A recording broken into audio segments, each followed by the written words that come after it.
Reforço Betel. Aprendizagem acontece com olhar de amor. E Prefeita Betinha Magalhães oferecem Jornal Mundial. Olá, boa noite. Boa noite. As vítimas da barragem de Mariana, que deixou 19 mortos em Minas Gerais, ainda buscam a indenização da empresa de mineração BHP. A ONU alerta para uma grande destruição de cidades e vilarejos durante a guerra entre Israel e o Hezbollah no sul do Líbano. Os Estados Unidos, a Alemanha, França e Reino Unido reiteram o apoio à Ucrânia na guerra contra a Rússia. Em uma cerimônia clandestina, 6 mulheres são ordenadas sacerdotisas e diaconisas perto do Vaticano. A Administração Nacional Oceânica e Atmosférica dos Estados Unidos confirma o episódio atual de branqueamento de corais como o maior já registrado. E em Paris, a exposição da famosa história em quadrinhos Asterix é aberta ao público e impressiona visitantes. O Jornal Mundial está começando agora.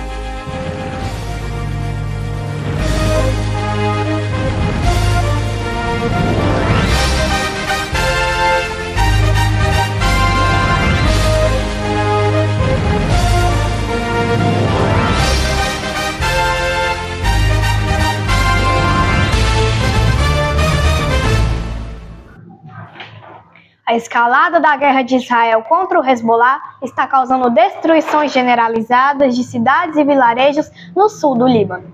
O alerta foi feito nesta sexta-feira pelo porta-voz da Força Interna das Nações Unidas no país, a UNIFIL. A missão de paz da ONU no Líbano alertou nesta sexta-feira sobre a grande destruição de cidades e vilarejos no sul do país. Após um ano de tiroteios na fronteira, Israel e o movimento islamista Hezbollah estão em guerra aberta em território libanês. A escalada ao longo da linha azul está causando extensa destruição de cidades e vilarejos no sul do Líbano, enquanto foguetes continuam a ser disparados contra Israel, inclusive em áreas civis. A devastação e destruição de muitas aldeias ao longo da linha azul, e até mesmo além, é chocante. A UNIFIL, composta por 10.000 capacetes azuis implantados no sul do Líbano, pede o fim das hostilidades desde o início da escalada entre o exército israelense e o Hezbollah. Apesar dos pedidos do exército e do governo israelense, a força de paz se recusa a deixar suas posições. O papel da UNIFIL neste momento é mais importante do que nunca. Temos que estar aqui. Temos de tentar restaurar a estabilidade e a paz nesta região. Nunca houve paz, na verdade. Estávamos trabalhando para tentar restaurar a estabilidade e trabalhando em uma solução de longo prazo. Mas a paz nunca existiu nesta região. A missão acusou as tropas israelenses de disparar repetida e deliberadamente contra suas posições, que sofreram muitos danos. Segundo a UNIFIL, os ataques deixaram 5 soldados feridos. Os Estados Unidos, a Alemanha, a França e o Reino Unido reiteraram nesta sexta-feira o apoio à Ucrânia na guerra contra a Rússia. Os líderes das 4 nações se reuniram em Berlim. O presidente dos Estados Unidos, Joe Biden, apelou nesta sexta-feira em Berlim pela manutenção do apoio à Ucrânia até a paz justa e duradoura. Kiev e os aliados temem uma vitória de Donald Trump nas eleições de 5 de novembro, o que pode significar uma redução na ajuda militar americana à Ucrânia. Enquanto a Ucrânia enfrentar o inverno, devemos sustentar nossa determinação, nosso esforço e nosso apoio. Sei que o custo é pesado, não confundam, é pouco em comparação ao custo de viver em um mundo onde a agressão prevalece.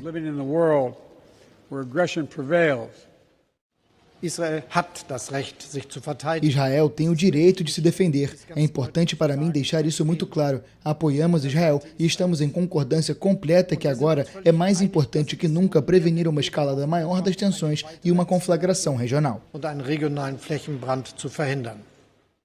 A situação no terreno é complicada para a Ucrânia, que recua no fronte e sofre grandes bombardeios após mais de 2 anos de conflito.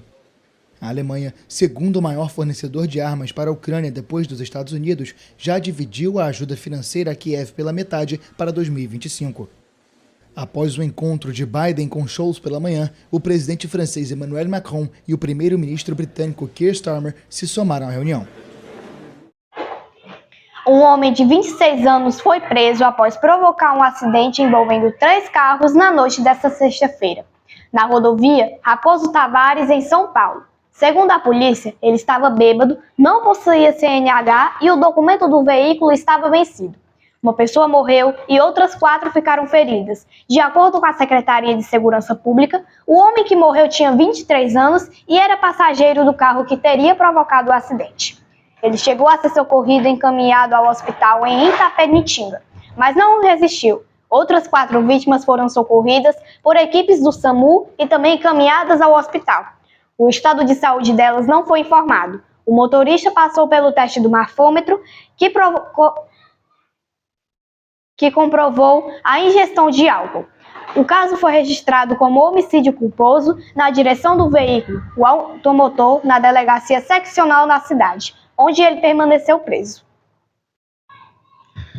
Uma carreta com um container tombou na manhã deste sábado na entrada de um porto particular na rua Desembargador Felizmino Soares, no bairro Colônia Oliveira Machado, na zona sul de Manaus.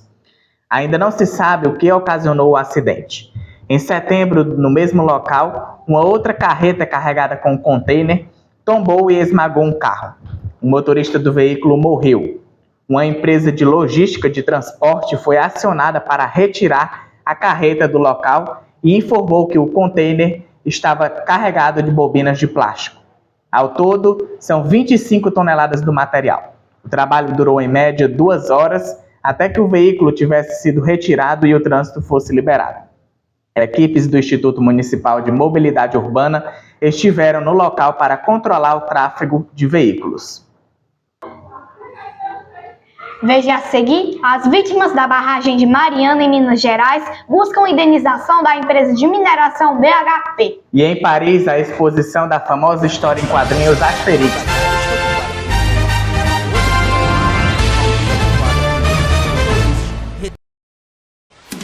Jornal Mundial é patrocinado por Prefeita Betinha Magalhães, Ebert Importados, a loja mais amada de Camusim, e Reforço Betel. A aprendizagem acontece com um olhar de amor.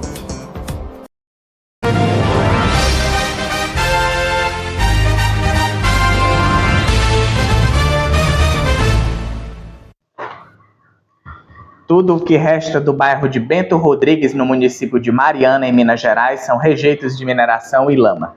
Já faz quase uma década desde que uma mina de barragem desabou, matando 19 pessoas.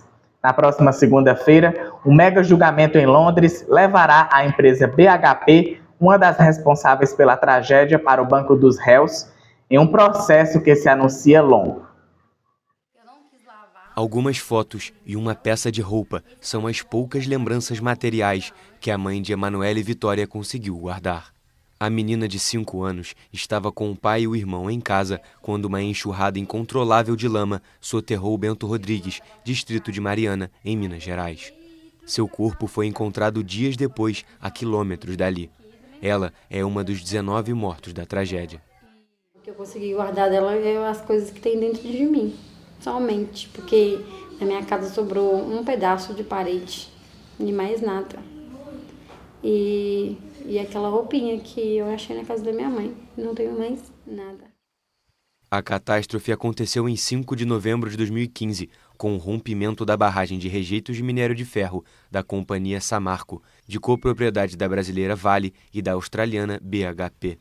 Na próxima segunda-feira, um mega julgamento em Londres levará a BHP para o banco dos réus, em um processo que se anuncia longo. Pamela Rayane Fernandes, mãe da menina, diz que o processo na Inglaterra é sua última possibilidade de justiça, já que no Brasil não tem mais esperança. O que me aliviar é ver eles presos, atrás das grades. Mas enfim, eu não vou conseguir isso porque eles têm poder, eles têm dinheiro. Se fosse para ser feito, já tinha sido feito. Com o rompimento da barragem, vazaram 40 milhões de metros cúbicos de lama tóxica, um volume que daria para encher 12 mil piscinas olímpicas. A enxurrada de cor ocre avançou por uma dezena de povoados próximo à cidade histórica de Mariana, mas atingiu sobretudo Bento Rodrigues e Paracatu de Baixo. A avalanche de rejeitos de minério altamente contaminantes arrastou pelo caminho as casas de mais de 600 pessoas. O mecânico Mauro Marcos da Silva perdeu a dele e a dos pais, onde sua família viveu por várias gerações. O que mais revolta a gente é o rejeito estar aqui presente ainda. Para mim, igual meu pai sempre fala, é como se eles tivessem nos apunhalado e deixado o punhal cravado. Esse rejeito tem esse sentimento para a gente. A família da advogada Mônica dos Santos também perdeu sua casa. Ela agora trabalha como assessora técnica de uma organização de defesa das vítimas e reclama da falta de representatividade. Não teve nenhum atingido que sentou na mesa, que pôde participar da mesa. Então são 9 anos de pessoas decidindo a nossa vida, sem nos ouvir e sem pisar na lama, porque a maioria dessas pessoas fica numa sala, trabalhando numa sala com ar-condicionado. Na catástrofe de Mariana, a tragédia ambiental foi enorme. O lamaçal invadiu o curso do Rio Doce e avançou por 670 quilômetros até o Atlântico, acabando completamente com o ecossistema fluvial. As atividades econômicas vinculadas ao rio também morreram e pelo menos 6.000 famílias de pescadores ficaram sem sustento. Uma equipe de cientistas constatou recentemente contaminação por metais procedentes do vazamento na foz do Rio Doce e no litoral do Espírito Santo e no sul da Bahia. Entre os animais afetados, há peixes, aves, tartarugas, botos e até mesmo baleias. Danos difíceis de serem compensados, mesmo com justiça. Eu aprendi uma coisa ao longo desse processo, que o direito ele é diferente da justiça. Embora ocupem o mesmo espaço, a justiça plena, eu acredito que ela não vai ser alcançada. O que a gente pode ter através do julgamento em Londres é uma reparação justa, mais justa possível, né, além do que está sendo oferecido aqui através das ações civis públicas, através da própria repactuação, que a gente não tem participação nas mesmas negociações da repactuação. Em Londres, a ação reivindica a BHP 35 bilhões de libras, aproximadamente 260 bilhões de reais. São 620 mil demandantes, entre eles comunidades indígenas, municípios, empresas e instituições religiosas. Nova proposta sobre a mesa. As mineradoras Vale e BHP levaram a 170 bilhões de reais o valor oferecido como compensação pelo rompimento em 2015 de uma barragem da Samarco em Mariana, Minas Gerais. A oferta contempla obrigações passadas e futuras para atender as pessoas, comunidades e ao meio ambiente. O montante foi anunciado pelas empresas em comunicados enviados separadamente ao mercado. A pior catástrofe ambiental da história do país aconteceu em 5 de novembro de 2015, com o rompimento da barragem de resíduos de uma mina de ferro da Samarco, de propriedade conjunta da brasileira Vale e da australiana BHP. Na proposta, as empresas se comprometem a pagar 100 bilhões de reais a autoridades locais ao longo de 20 anos e a destinar outros 32 bilhões de reais para iniciativas de indenização individual, reassentamento e recuperação ambiental. Os demais 38 bilhões de reais se referem a somas já investidas em medidas de reparação e compensação. As gigantes da mineração negociam há anos uma compensação com autoridades brasileiras na esperança de que um eventual acordo encerre ações judiciais relacionadas com esse tema. Na segunda-feira começa um mega julgamento em Londres que colocará a BHP no banco dos réus pelo mesmo caso. Uma cerimônia não oficial ordenou 6 mulheres sacerdotisas e diaconisas perto do Vaticano. Movimentos feministas pressionam a igreja por uma maior abertura às mulheres nos cargos religiosos. Neste barco, no Rio Tibre, a poucos passos do Vaticano, 6 mulheres foram ordenadas nesta semana sacerdotisas e diaconisas. A cerimônia, celebrada em 3 idiomas, com a presença de 50 fiéis de vários países, segue a mesma liturgia que uma missa oficial, mas é ilegal para a Igreja Católica, que se opõe à ordenação de mulheres. De acordo com o direito canônico, as 6 pessoas ordenadas, 3 sacerdotisas e 3 diaconisas, 2 delas transgênero, deveriam ser excomungadas.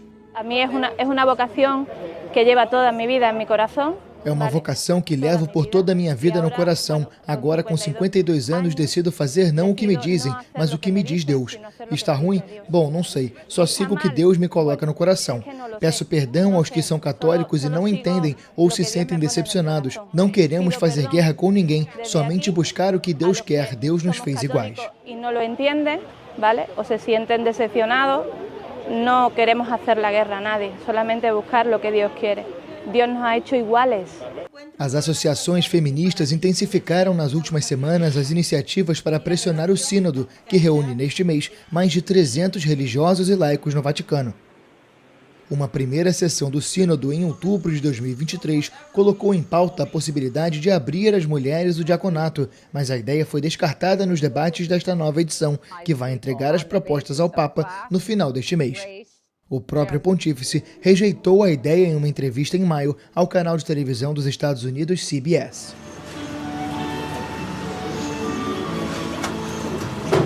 Je sais que l'Église progresse. Sei que a igreja está progredindo, mas é como um transatlântico, não se comporta como um barco, leva tempo. São 2000 anos repetindo a mesma mensagem, que as mulheres são inferiores, subalternas, invisíveis. Desse jeito já esperamos bastante. Tenho 68 anos e não vou esperar outros 10. Tenho que fazer agora.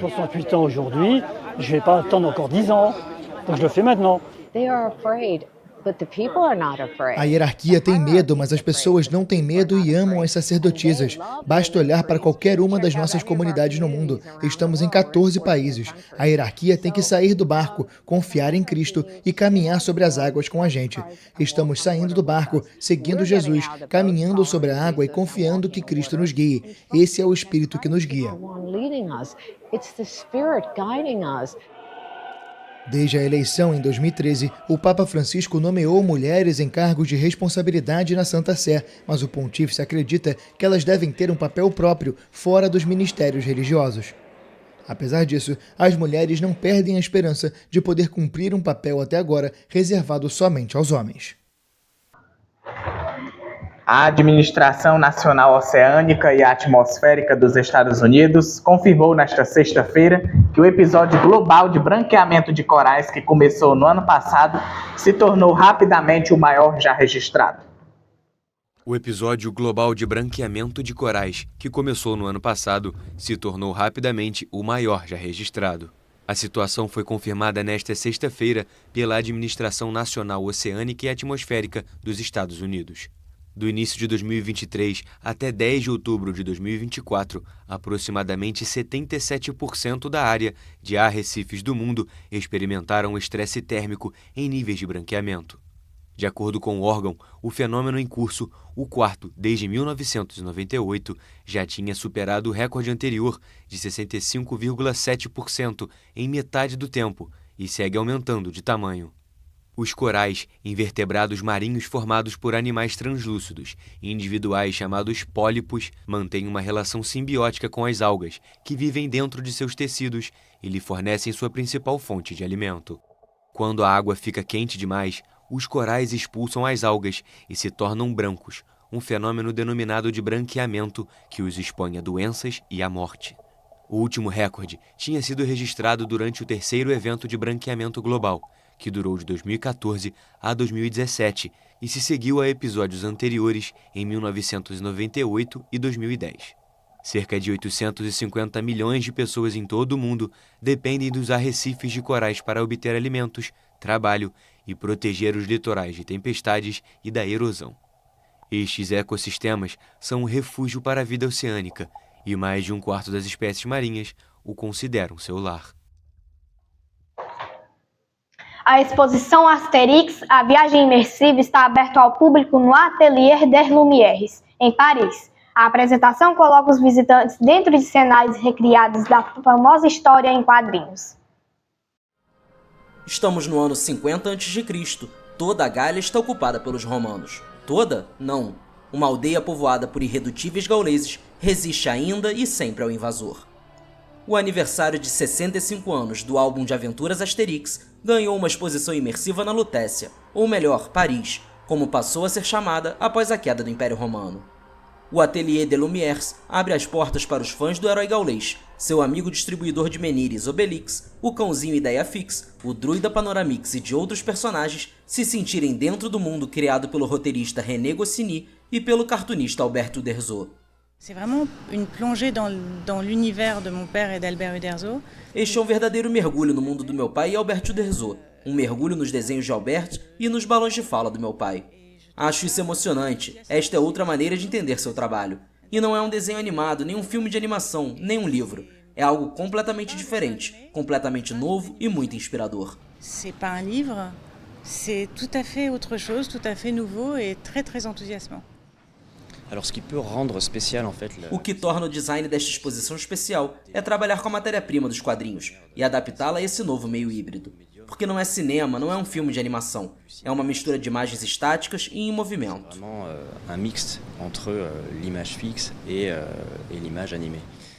Depois do Atelier des Lumières, vai ser a vez do Museu Grévin receber a mostra. Os organizadores usaram como base o primeiro álbum, Astérix o Gaulês, de 1961, como pretexto narrativo da exposição, onde o druida Panoramix é raptado pelos romanos. A dupla imbatível Astérix e Obelix precisa então viajar não apenas pela Gália, mas pelo resto do mundo, para libertar o ancião que está na capital do Império, Roma. Passagens célebres das 40 edições lançadas podem ser vistas, como a viagem pelo Atlântico em A Grande Travessia, pela Grécia em Astérix nos Jogos Olímpicos ou pela Índia em As 1001 Horas de Astérix. Tudo isso ao som de uma trilha variada que vai de Beethoven ao rock. Que lindo, grande obra, né? Sim, muito criativo. O Jornal Mundial de hoje termina por aqui. Para rever nossas reportagens, volte o vídeo aqui no YouTube e não se esqueça de seguir nossa página lá no Instagram, TV Mundial Oficial. Boa noite para você. Boa noite, feliz domingo.